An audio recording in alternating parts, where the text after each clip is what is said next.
Hi, I'm Jim Fletcher, an estate planning attorney here in Georgia. And today I'm going to dive into an important question. When is it time to restate your revocable living trust or even redo your will? Let's get right into it.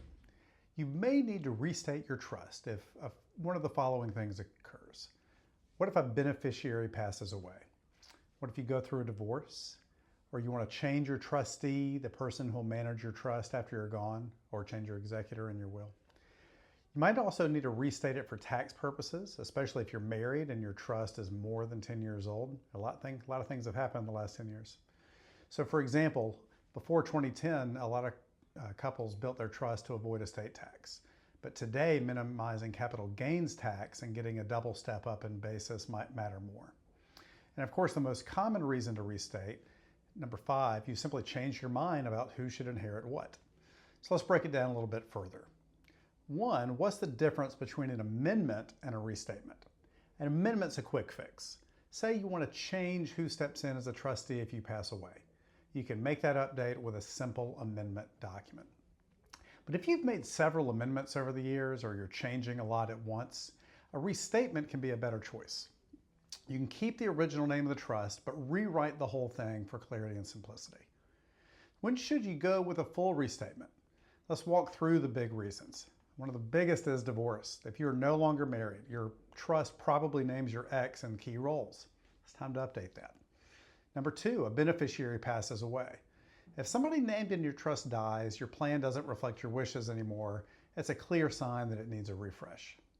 Number 3, you've changed your mind about who should inherit. Family dynamics shifted, someone else proved themselves more responsible or less. Your trust should reflect that. Number 4, what if the trustee needs to be changed? A lot can happen in a few years.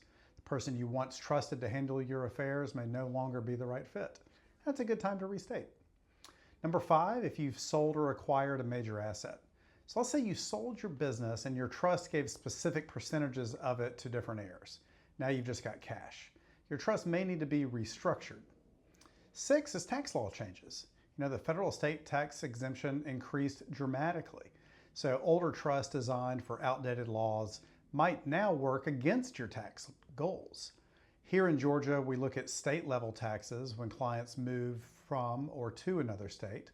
And it might be smart to revise your plan so it complies and protects better in your new location. And then 7, if you've got a stack of amendments and your plan looks more like a novel than a single document, we can clean it up with one clear restatement. Finally, if there's nothing titled in your trust and you created your trust 15 years ago and never put any assets in it, we can just scrap that and start fresh. We know that the new document will be up to date. If your trust already owns things, a home, an investment, or a business, then a restatement can keep the name but update what's inside. Now, if you have a will-based plan instead of a trust, the same triggers apply. Divorce, death, asset changes, tax law. They can be reasons to redo your will or just add a codicil, which is another word for amending a will. If you're not sure if you need a restatement or an amendment or a new trust or just a quick update to your will, let's talk. At Fletcher Estate Planning, we will review your current plan, help you figure out the smartest next steps. So call me at 404-409-5665 or go to FletcherEstatePlanning.com. You can book a free consultation. I'm Jim Fletcher, and I'll see you next time.